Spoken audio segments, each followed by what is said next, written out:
Apa yang terjadi dalam pelayanan kesehatan anak dalam pandemi inilah? Paling tidak kita menyempatkan diri untuk melakukan evaluasi pertumbuhan dan perkembangan. Tumbuh kembangnya itu terutama ya. Tumbuh kembang. Kadang itu yang membuat agak bagaimana ya, kurang waktu dan memang ketakutan ya untuk melakukan pemeriksaan ke rumah sakit oleh orang tua.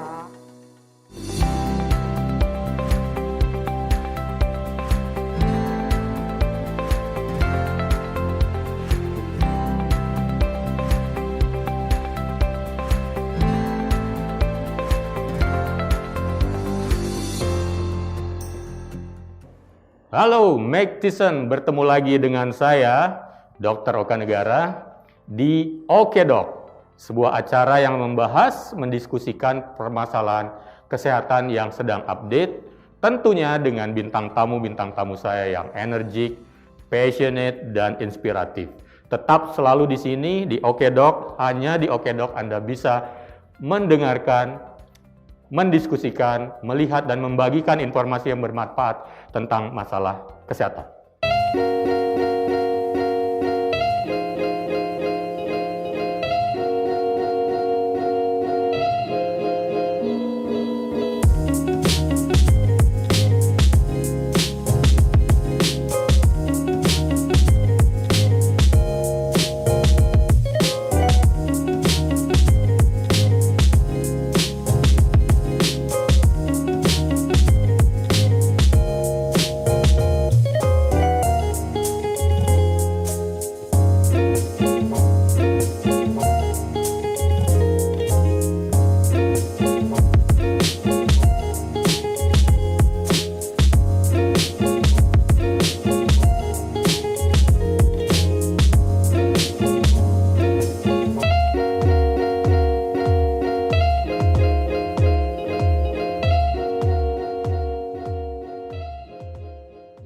Maktison, di episode ke-22 ini kita akan membahas topik spesial karena memang para Maktison banyak mengirimkan pertanyaan ke kami untuk dibahas.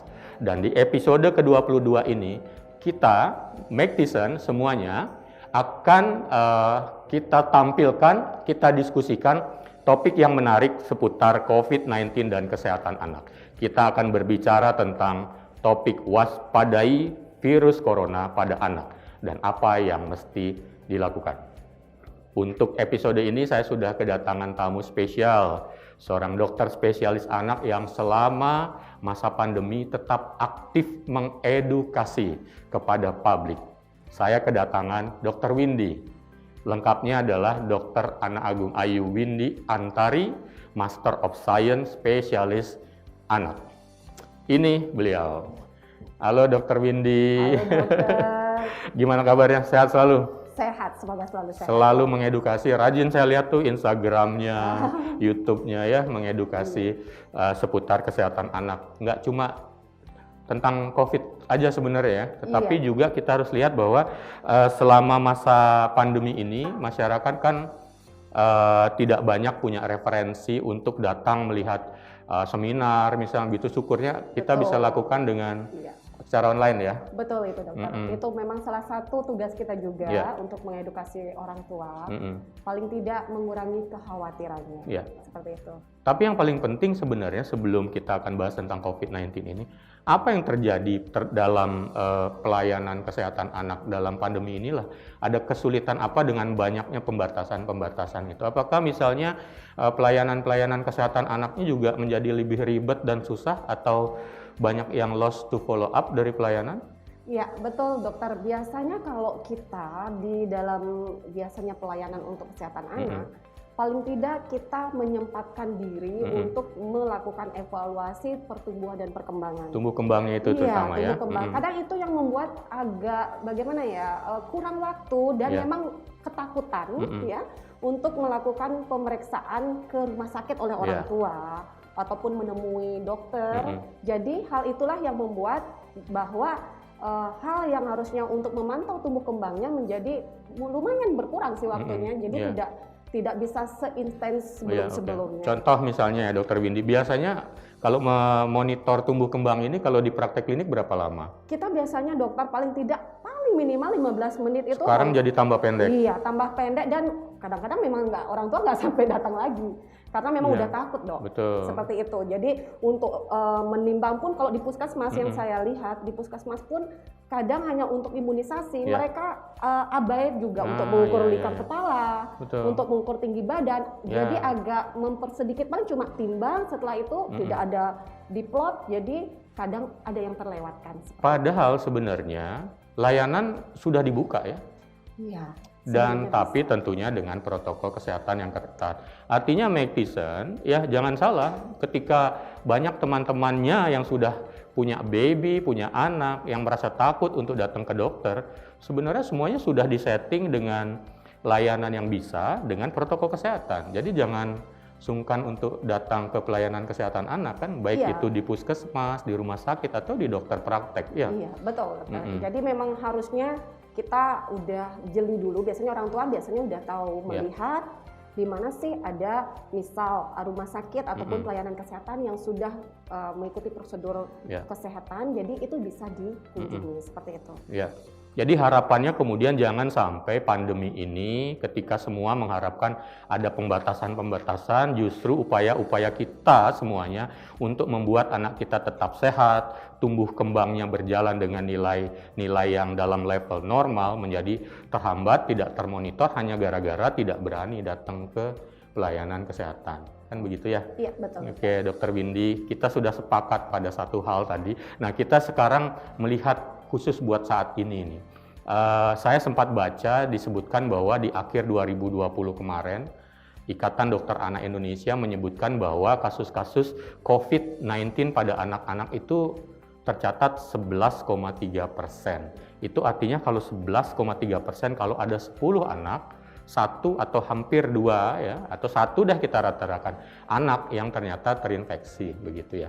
Tapi sekarang begini, apakah kemudian situasi ini mengkhawatirkan atau tidak? Sebelum nanti banyak sekali pertanyaan yang ingin kita sampaikan dari para Maktisen.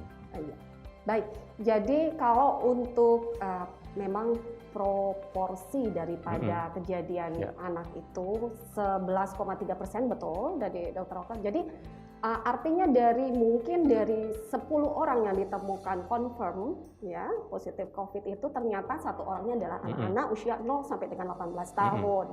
Dan itu memang angkanya yang lumayan tinggi, Dok, kalau dibandingkan dengan negara-negara lain. Oh, dibandingkan negara lain Indonesia tinggi itu ya? Iya, Dok.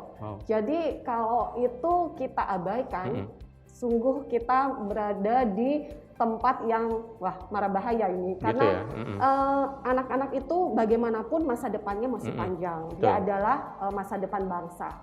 Sekarang apabila kita abai dengan memang ini belum lagi kalau misalkan masih ada pemeriksaan yang benar-benar diperiksa di seluruh Indonesia, mungkin lebih banyak lagi gitu ya, Dokter ya. Dianggap ini semacam fenomena gunung es ya. Iya, betul. Jadi itu kejadiannya memang dari 11,3% lumayan membuat kita sebagai kalau di dokter anak itu adalah suatu tantangan.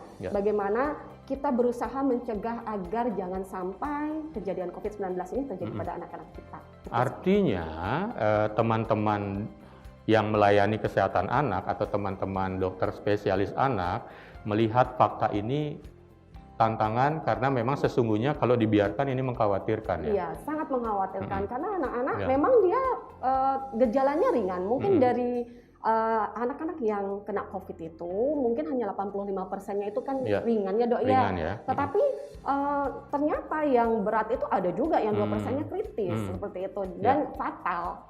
Nah, memang ada ya yang sampai meninggal fatal ada ya? Iya, tentu ada, Dokter. Tentunya dia punya penyakit dasar sebelumnya dan itu yang biasanya memperberat seperti itu. Nah, tapi kalau dari kita untuk kejadian ini memang kita berusaha bagaimanapun berusaha menyelamatkan anak-anak bangsa ini jadi dengan upaya-upaya pencegahan tentunya Persis, saya sepakat dengan Dokter Windy, dan sesungguhnya adalah kita tidak cuma bekejar-kejaran dengan jumlah tadi yang disebut dengan proporsi kasusnya itu yang ternyata di Indonesia dibandingkan negara lain cukup mengkhawatirkan ya. Tetapi juga kita lihat situasi yang lain, bagaimana nih sekolah anak, ya susahnya anak juga untuk melakukan 3M ya. Jadi untuk cuci tangan, jaga jarak, mereka ketemu anak-anak ngumpul gitu, siapa yang bisa menjamin mereka bakal cuci tangan, maskernya dipakai terus dan akan mengambil jarak begitu ya. Jadi itu akan lebih lebih complicated lagi sebenarnya ketika berbicara pencegahan untuk kalangan anak-anak. Tapi itu memang semuanya sudah seharusnya McThyssen sudah paham seperti itu ya. Nah, kemudian begini, ketika berbicara tentang informasi kepada masyarakat, kita harus melihat ternyata masyarakat juga banyak pertanyaan tentang ini, ya, Dr. Windy ya. Kita bisa mulai ya, ada pertanyaan-pertanyaan. Yang pertama ini, oke dok, aku mau tanya dong, sebenarnya apa saja sih gejala COVID-19 pada anak? Apa ada bedanya dengan orang dewasa? Baik. Secara umum, memang gejala dari penyakit COVID pada anak dan dewasa mirip. Hanya saja memang kalau pada anak-anak gejalanya kalau dilihat dari hasil yang dikumpulkan penelitian itu ternyata memang paling banyak itu seputar demam, kurang nafsu makan, dan kalau anak yang sudah bisa menyampaikan sakit kepala, dia bisa mengeluh sakit kepala. Batuk pilek ada? Itu batuk pilek ada dokter, tetapi jumlahnya tidak banyak sebenarnya. Ya? Iya, tetapi memang mirip-mirip, namanya di saluran napas atas pasti mirip-mirip gejalanya dengan orang dewasa juga, jadi tidak jauh bedanya seperti itu. Padahal kalau dilihat tadi Dr. Windy menyebutkan salah satu gejala utamanya demam ya. Iya. Dan demam ini sangat klasik, semua kelompok umur juga mengalami demam. Kadang-kadang anak juga terbiasa dengan situasi demam setiap minggu, mungkin ada anak yang demam, ada yang setiap bulan. Jadi artinya begini, walaupun itu gejala yang biasa di saat COVID-19 pandemi ini jangan diabaikan ya. Iya, kadang kan orang bilang demam tumbuh gigi. Itu juga tantangan juga ya dok. Kita bener nggak menemukan itu, dia beneran nggak, bukan hanya masalah-masalah yang lain seperti itu. Ingat itu McThyssen ya. Jadi benar-benar dicermati ketika anak ada dalam keadaan ini tidak sewajarnya dia ada keluhan ini. Coba dipikirkan baik-baik untuk diupayakan untuk melakukan konsultasi lah. Entah masih yang takut bisa saja dengan konsultasi online ya, dokter Windy melakukan konsultasi online? Kebetulan saat ini tidak, dokter. Kemarin sempat? Sempat ada wacana seperti itu dari rumah sakit, tapi kenyataannya memang dari masyarakat kita memang lebih suka langsung ya. Langsung kontak. Dan apalagi anak-anak ya, anak-anak nggak bisa menyampaikan keluhannya. Jadi kalau online orang tuanya terus yang kamu demam ya, kamu pilek ya. Jadi memang paling enak kalau anak-anak ya kita langsung lihat langsung sign and symptomnya yang kelihatan maupun yang dikeluhkan mungkin dari orang tuanya juga. Oke, kita lanjut ke pertanyaan berikutnya, Dr. Windy. Ya. Oke dok, apa benar ya jika anak terinfeksi itu gejalanya ringan-ringan saja sehingga tidak perlu dikhawatirkan? Nah ini sebenarnya kita sempat sedikit bahas tadi ya. Iya betul dokter, jadi memang dari anak yang memang terkonfirmasi COVID, ternyata memang 85% itu memang ringan dokter. Akan tetapi jangan salah bahwa ada yang memang kejadiannya berat sampai dengan fatal kritis pun ada, tetapi memang tidak banyak. Tapi tetap harus diwaspadai. Kalau kita nggak waspada, bisa jadi siapapun anak ini semacam kayak undian begitu ya. Nggak semuanya yang pasti bisa dipastikan ini cuma masuk yang kelompok 85%. Jangan-jangan nanti malah kalau diabaikan masuk ke yang ke 5% yang berat sampai fatal itu ya. Apalagi kalau anak tersebut misal dia punya suatu penyakit dasar, seperti misalnya dia kurang gizi, malnutrisi, apalagi kalau malnutrisinya berat, kemudian dia sedang mengalami suatu kemoterapi, atau dia sedang mengkonsumsi obat-obatan untuk penyakit kronis, itu biasanya sering fatal. Dan harus lebih waspada lagi untuk kondisi ini. Oke, terima kasih Dr. Windy. Ayo berikutnya. Ada pertanyaan yang ketiga ini. Jika anak tertular dan perlu dirawat ini dok, bagaimana sih perawatannya? Nggak kasihan ya kalau dia dirawat di ruang isolasi sendirian? Ini juga ya dok. Untuk orang tua ya jelas, kalau misalkan anak itu, kalau dia derajat, maksudnya penyakitnya itu gejalanya ringan-ringan saja, tentunya dia tidak akan diisolasi, mungkin hanya karantina secara mandiri, tetapi kalau dia berat, mau tidak mau sesuai dengan apa yang seharusnya, yaitu anak memang harus dirawat di ruang isolasi. Itu makanya kita berusaha jangan sampai si anak kena COVID. Karena di ruang isolasi, bayangkan anak-anak kalau dia sendiri, siapa yang disuruh menjaga? Kan nggak ada.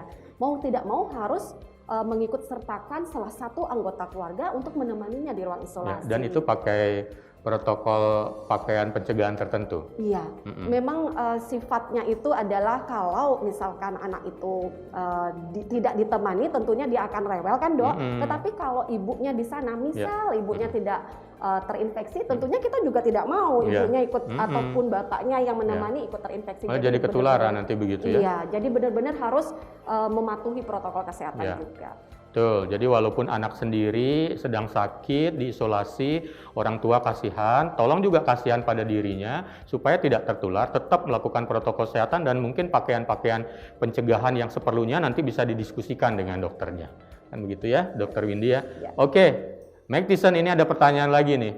Nah ini cukup asik sebenarnya, pertanyaan ini sudah banyak ditanyakan sejak bulan-bulan yang lalu.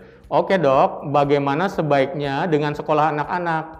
Sudah banyak nih orang tua yang capek, bosan dan meminta sekolah offline. Untuk saat ini gimana dok? Oke, iya saya juga mengalami. Jadi begini. Gitu ya, di rumah ada ya? Iya dok, jadi dokter juga, jadi guru juga. Tapi begini, sampai saat ini dokter dari Ikatan Dokter Anak Indonesia masih tetap merekomendasikan untuk tetap untuk anak-anak kita itu pembelajaran jarak jauh. Jadi sekolahnya online dulu. Karena begini, pertimbangan dari Ikatan Dokter Anak Indonesia adalah karena kejadian daripada COVID-19 ini masih terus meningkat dokter. Kemudian seiring dengan kasus yang meningkat ini, kita harapkan sih tidak ada anak yang akan menjadi terinfeksi di sekolahnya. Kemudian memang dia gejalanya ringan dok, tapi ketika dia pulang dia akan menyebarkan infeksi kepada orang-orang yang dia sayangi, kakek, neneknya. Belum lagi kalau misalnya dia punya adik yang memang masih bayi seperti itu, misal. Jadi itu akan bisa menyebarkan penyakit kepada anggota keluarganya sendiri. Belum lagi kita tidak tahu, anak-anak itu sulit sekali disiplin. Bayangkan kita aja nggak bisa disiplin ya dok. Kita orang dewasa kadang lupa, abai. Tetapi ketika anak kecil itu kita perhatikan, lihat deh, bisa nggak dia disiplin dengan pakai masker? Jangan-jangan dia tukar-tukaran masker sama temennya. Ih, punyanya kamu bagus tuh, Mickey Mouse. Ayo tukaran sama saya, punya saya nih princess gitu misalkan. Tukaran masker. Atau kadang dia mungkin bisa saja dia lupa kalau dia harus mencuci tangan saat mau melakukan sesuatu dan juga tidak melakukan jarak. Anak suka bermain dok. Jadi tantangannya banyak sekali begitu. Jadi Mike Tyson, sampai dengan hari ini kita harus sadari bahwa kita belum selesai, benar-benar sekali lagi kita belum selesai dengan pandemi ini. Kita belum memasuki masa landai dari kurva pertambahan COVID-19 ini. Kasusnya masih cukup meningkat. Ya, jadi suka tidak suka kita memang harus mencari jalan dari sekian jalan yang mungkin kita semuanya tidak senang, tetapi yang mana yang lebih aman. Dan saat ini untuk anak-anak rekomendasinya adalah sebaiknya memang tidak dulu untuk bersekolah. Karena resikonya jauh lebih besar. Benar sekali, anak-anak memang sangat susah untuk bisa melakukan protokol kesehatan. Siapa yang berani jamin mereka tidak berjarak, begitu baru ketemu temennya langsung lari-larian peluk-pelukan. Maskernya dibuang, kotor-kotoran nggak cuci tangan. Tiba-tiba pulang bawa bekal ke rumah, ya bawa bekalnya adalah virus kepada orang-orang yang disayangi. Kita tidak ingin semuanya terjadi seperti itu kan. Oke. Nomor 5, ini ada pertanyaan lagi. Pertanyaannya banyak ini ya, Dokter Windy ya. Yang 5, oke dok, jika seorang ibu yang terkena COVID-19 dan masih menyusui, bagaimana sebaiknya dengan anaknya? Baik, ini memang salah satu hal yang paling sering ditanyakan kepada kami. Jadi memang kalau ASI sampai saat ini kan tidak ada yang menyampaikan dari penelitian, tidak ada referensi yang menyampaikan bahwa dalam ASI bisa menularkan COVID ini dok. Akan tetapi dimanapun semua orang tahu ASI adalah yang utama, nutrisi utama untuk utama buat babynya kita, ya. Nah sekarang kalau misalkan terjadi infeksi COVID pada si mama, kita tentunya yang poin pertama adalah kita tidak ingin si bayi tertular. ASI boleh nggak? Tetap jawabannya boleh. Boleh. Asal. Nah, di situ ada kata asal. Jadi asalnya itu adalah orang tua memaklumi bahwa akan ada suatu potensi untuk menularkan. Artinya harus ada pembatasan juga. Iya, potensi untuk menularkan penyakit COVID itu kepada bayinya mungkin saat dia tidak memakai masker, berdeham, ataupun kalau dia misal lupa cuci tangan saat misalkan untuk mau memberikan ASI. Jadi banyak hal yang memang harus ditaati kalau kita ingin memberikan ASI pada si bayi. Selama ini sih banyak orang tua yang kadang-kadang tidak mau bayinya ketularan lebih banyak. Jadi bisa disarankan dengan memberikan ASI perah, tetapi tentunya dengan protokol kesehatan yang ketat juga. Jadi memang ASI perah, kemudian hal lainnya adalah memang ada si wacana untuk boleh untuk ASI donor. Tentunya ASI donor tidak. ASI donor ya? Iya dokter, tapi ASI donor kan tidak sembarang ya dok. Bukan pengganti ASI? Bukan, boleh sih kalau kita misalkan mau ini ya susunya, kalau susu yang formula itu belakang banget dok. Jadi yang kalau misalnya pilihan terakhir lah itu ya. Iya paling belakang. Tetapi kalau misalkan dia ASI donor tentunya si pendonor ASI harus di screening dok, banyak screeningnya. Betul. Ya? Jangan-jangan nyetor substitusi untuk si ibunya, nyari penggantinya yang bermasalah. Iya. Jadi harus di screening juga. Memang ASI-nya, tolong dikoreksi lagi nanti saya ya dokter Winnie. ASI-nya sih nggak ada masalah sebenarnya. Itu nutrisi utama silakan diberikan. Tapi waktu memberikan ini loh, kadang-kadang malah ada, saya ingat sebuah cerita ketika si anak ketularan gara-gara ibunya saking sayangnya dengan anak yang tidak bisa gelisah dinyanyikan. Ibunya tahu banget bahwa dia supaya bisa tidur dimomong ini harus dinyanyiin lagu tertentu. Nah dinyanyikanlah padahal ibunya positif karena waktu bernyanyi itu pastinya semburan-semburan droplet itu bisa kemana-mana, salah satunya ke bayinya sendiri. Jadi protokol kesehatannya tetap nomor 1, tetapi memberikan ASI silahkan dilakukan. Betul. Gitu ya. Nah, ini yang berikutnya pertanyaannya juga cukup menarik karena kita belakangan ini berbicara tentang vaksin. Dok, kenapa anak-anak tidak bisa divaksin sih? Iya, begini sebenarnya vaksin untuk anak itu sedang dalam tahap uji klinis diuji klinis kan dok, untuk usia di bawah 18 tahun. Kita berharap sih semoga ada. Tetapi memang sampai saat ini karena yang kejadian terbanyak adalah usia 18 tahun sampai 59 tahun, jadi vaksinnya baru disediakan yang itu dulu karena di sana tempat anak-anak sehat. Mungkin setelah ada itu adalah berita baik untuk kita ya.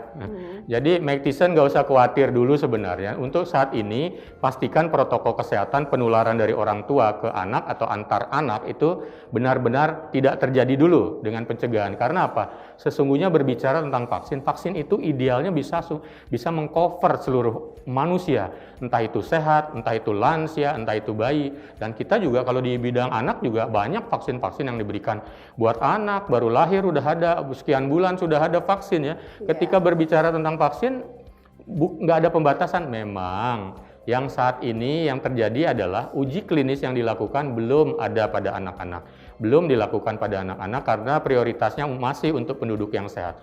Sesudah ini jika dilakukan sudah juga uji klinis melibatkan relawan atau partisipan atau melibatkan usia anak-anak dan hasilnya baik, pasti juga anak-anak akan diberikan manfaat dari vaksin ini nanti. Kan begitu ya, Dokter Windy ya? Betul. Nah, ini pertanyaan yang terakhir ini. Nah, lalu dok, lalu apa yang perlu diberikan pemahamannya kepada anak-anak ya supaya aman COVID dan tetap sehat? Nah, ini mungkin tadi itu ya kekhawatirannya mau ngelepas anak. Bagaimana ini supaya anak diberikan edukasinya? Karena orang tuanya sekarang juga udah kelihatannya udah nggak bisa jagain di rumah kebanyakan.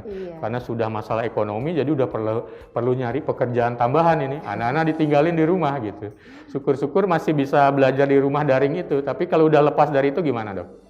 Kalau memang anak itu biasanya kita merekomendasikan kalau terpaksa anak keluar, itu keluarnya hanya untuk misal imunisasi. Itu diizinkan, tetapi tentu anaknya memang diproteksi dok. Kalau anak usia 2 tahun ke atas kita sarankan memakai masker kecuali anak-anak dengan suatu masalah kesehatan yang lain ya tidak bisa misalnya dengan retardasi mental dia tidak bisa dipakaikan itu atau kelainan jantung gitu. Tetapi kalau untuk anak usia 0 sampai dengan 2 tahun kalau terpaksa sekali harus dibawa keluar memang kita sarankan pemakaian face shield, kemudian bila memang memiliki kereta dorong seperti itu diletakkan di dalam kereta dorong, jangan terlalu kontak dengan banyak orang. Jadi mengunjungi suatu tempat harus benar-benar berjarak ya. dan memang dilindungi dari misal kalau dia ada anak-anak kecil itu bermainnya itu ya dok, jadi benar-benar harus diawasi.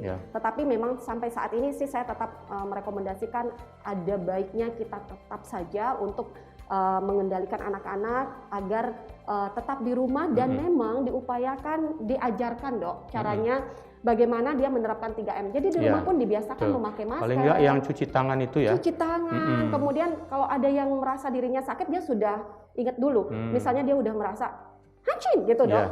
Udah siap masker. Jadi iya dan caranya membersihkan dan membuang di tempat sampah itu diajarkan dari sejak dia mulai. Artinya sebenarnya kita diajarin lagi oleh masa pandemi ini, oleh si virus corona ini, bahwa kita harus ingat ya jaga-jaga hygiene personal itu ya. Kesehatan diri sama mungkin juga kebersihan lingkungan. Itu hal positifnya sebenarnya kalau kita bisa disampaikan seperti itu ya. Dan memang kelihatannya juga di beberapa negara-negara yang personal hygiene atau kebersihan personalnya sudah diajarkan ke anak-anak, kasusnya juga memang kecil pada anak-anak. Iya, betul. Karena udah terbiasa. Iya. Oke, Mike Tyson itu artinya sesungguhnya adalah bagaimanapun juga anak-anak perlu diperhatikan, dimonitor dan didampingi ya. Kalau saya agak gimana ya mengawasi begitu, kalau mengawasi kayak ada paksaan, tapi mendampingi. Jadi bagaimana orang tua bisa mendampingi anaknya juga dengan baik itu dari bagaimana mereka mobilitasnya ke sana sininya maupun perilaku-perilaku yang kita kira bisa melakukan pencegahan terhadap atau melakukan protokol kesehatan untuk mencegah penularan COVID-19. Dan itu tadi sesungguhnya adalah pertanyaan terakhir yang sudah disampaikan para Mike Tyson untuk masuk ke sesi ini. Tapi Dr. Windy, saya ingin meng-highlight lagi kemudian, mencari titik terakhirnya dari topik kita ini, bahwa sesungguhnya ketika berbicara anak-anak tetap beresiko dan perlu diwaspadai kan begitu ya. Tapi sesungguhnya peran orang tua adalah yang utama. Betul. Benar ya? Iya. Jadi saya setuju. Dr. Windy bisa nggak menyampaikan apa tips buat orang tua di masa COVID ini buat kesehatan anaknya? Oke. Baik, jadi saya ingin mengingatkan kembali kepada orang tua bahwa kita memang sedang sibuk-sibuknya dengan pandemi ini. Tetapi jangan lupa, adanya penyakit COVID-19 ini tidak berarti penyakit lain tidak ada. Masih ada banyak penyakit lain yang juga menyebabkan kematian pada anak cukup tinggi. Dan jangan sampai kita abai, gara-gara kita abai kemudian itu akan menjadi suatu penyakit baru yang bermunculan jumlahnya lebih banyak lagi.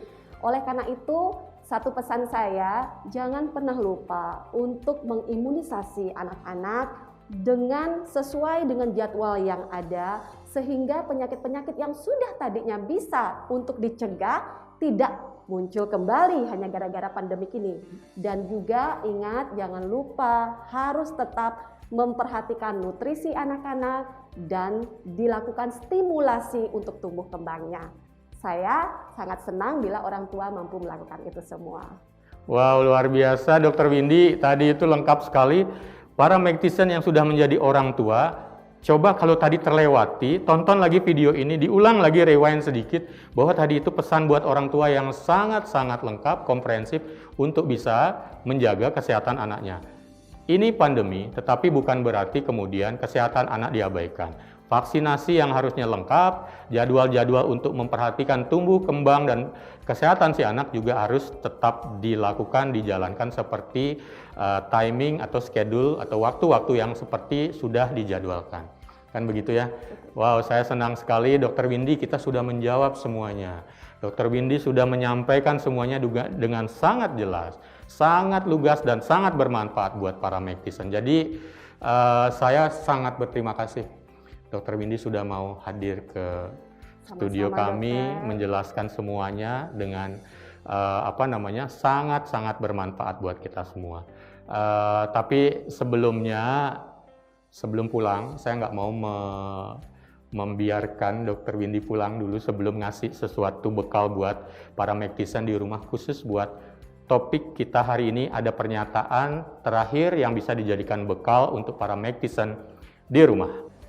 Baik, pesan saya kepada para orang tua, jangan lupa bahwa ada penyakit-penyakit lain di luar COVID-19 yang sebenarnya bisa kita cegah dengan vaksin yang memang sudah dicanangkan oleh pemerintah sebelumnya. Jadi jangan lagi ada menunda untuk melakukan imunisasi pada anak kita agar penyakit yang tadinya sudah tercegah menjadi tidak timbul lagi dan akan menjadi suatu wabah di kemudian hari. Selamat menjaga anak-anak kita. Ya, Magdisen tadi itu luar biasa sekali. Dr. Windy sudah menyampaikan segalanya tentang kesehatan anak selama masa pandemi, selama infeksi COVID-19 ini masih belum tuntas ada di muka bumi. Dan tidak cuma berbicara tentang anak-anak, kesehatan anak, tetapi juga bagaimana peran orang tua dan juga penyakit-penyakit yang perlu diperhatikan juga selama masa pandemi supaya semuanya benar-benar bisa kita peruntukkan untuk pertumbuhan, perkembangan, dan kesehatan anak supaya anak menjadi berkualitas, menjadi anak-anak di masa depan yang menjadi adalah sumber energi bangsa ini untuk tetap menjadi bangsa yang kreatif dan bangsa yang besar serta menjadi bangsa yang maju ke depannya. Jadi Dr. Windy tadi sudah memberikan semua insight-nya, semua diskusinya yang sangat energik dan inspiratif. Ingat selalu Magdisen bahwa seseorang baru berarti sebagai manusia bukan dari apa yang dia miliki, apa yang dia dapatkan, apapun yang dia sudah capai, tetapi sesungguhnya manusia berarti atas semua yang sudah bisa dia berikan buat orang lain. Tetap selalu di Okedok hanya di Mag TV di Inspiring. Sampai jumpa di episode berikutnya.